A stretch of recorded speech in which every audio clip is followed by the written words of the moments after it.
Red flag sine हे जर का असेल तर लवकरात लवकर एका क्वालिफाईड एक्सपर्टला जाऊन भेटायला पाहिजे. असे कोणत्या गोष्टी आहेत त्या गोष्टीला आपण घरी घेऊन बसू नये, लवकरात लवकर दाखवायला पाहिजे? अगदी बरोबर. सो जर 2 ते 3 दिवसांपेक्षा जास्त आपण आपल्या ॲटलिस्ट फिजिशियन फॅमिली डॉक्टरांना जुलाबासाठी दाखवलं पाहिजे. तसं आहे.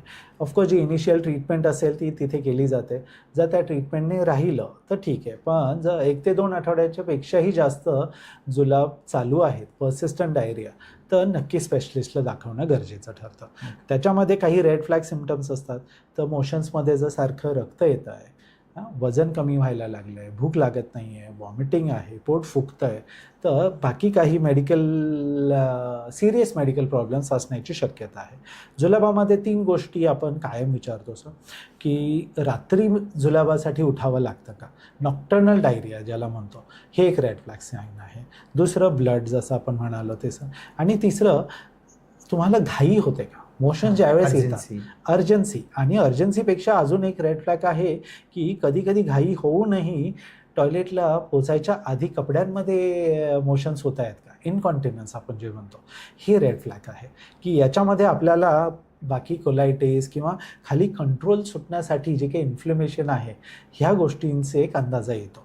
या गोष्टी असतील तर आपल्याला जास्त अर्जन्सीने काही तपासण्या करून बाकी सिरियस जे काही कारणं आहेत जुलाबाची ही रूल आउट करणं गरजेचं ठरतं.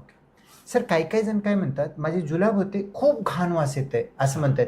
हे वासाहून जुलाबाचा काही फरक पडतो का ट्रीटमेंटमध्ये?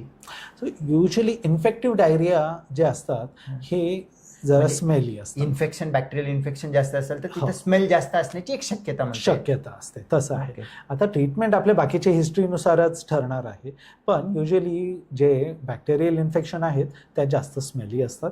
दुसरी एक गोष्ट असते, एक ओव्हरफ्लो डायरिया म्हणून पण प्रकार होतो की जिथे खूप सिव्हिअर कॉन्स्टिपेशनमध्ये थोडंसं लूज मोशन्स थोडे व्हायला लागतात and they can be very smelly.